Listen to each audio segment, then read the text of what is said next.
Good afternoon madam, আপনার অর্ডারটা কি এখন নেব? হ্যাঁ লিখুন, 200 প্লেট পনির পেসিন্দা, 200 প্লেট চিকেন কষা।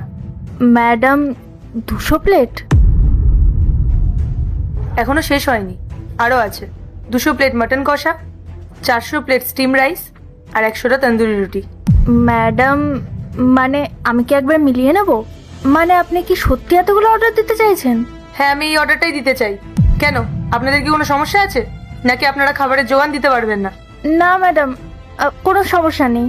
আসলে একসাথে এতগুলো অর্ডার আগে কোনো কাস্টমার তো দেয়নি, তাই একটু অবাক হচ্ছিলাম। আপনার বাড়িতে কি কোনো অনুষ্ঠান আছে ম্যাডাম? দেখুন, আমি আপনার সব প্রশ্নের উত্তর দিতে বাধ্য নই। আপনি বরং আমার খাবারগুলো তাড়াতাড়ি রেডি করুন, আমার লেট হচ্ছে।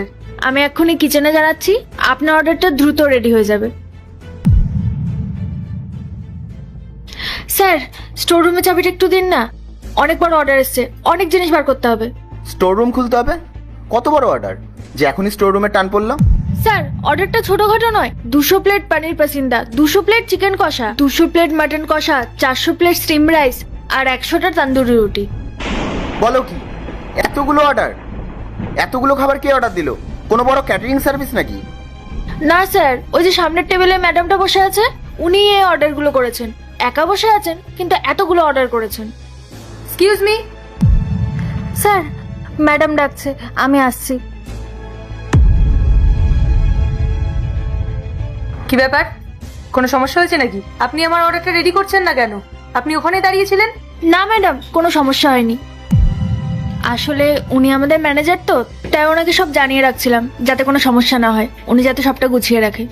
আপনি যদি কাইন্ডলি জানাতেন যে কি অকেশন, তাহলে আমরা সেই হিসেবে একটু সার্ভিং আর প্যাকিং এর ব্যবস্থা করতাম। গরিব মানুষদেরকে খাওয়াবো, আর কিছু? শুনে নিয়েছেন তো?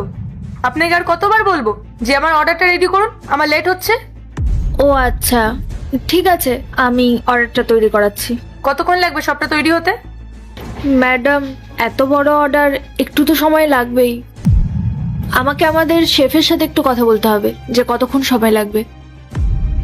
সময় নষ্ট না করে আপনি এক কাজ করুন, আপনি আপনাদের শেফকে এখানে পাঠিয়ে দিন, আমি ওনার সাথে কথা বলে সবটা বুঝে নিচ্ছি।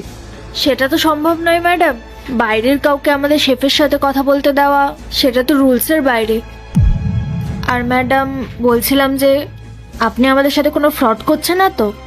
না মানে, আপনি এত কিছু অর্ডার করার পর, খাবার রেডি হওয়ার পর আপনি যদি না নিয়ে চলে যান, তাহলে তো আমাদের রেস্টুরেন্টে অনেক বড় লস হয়ে যাবে।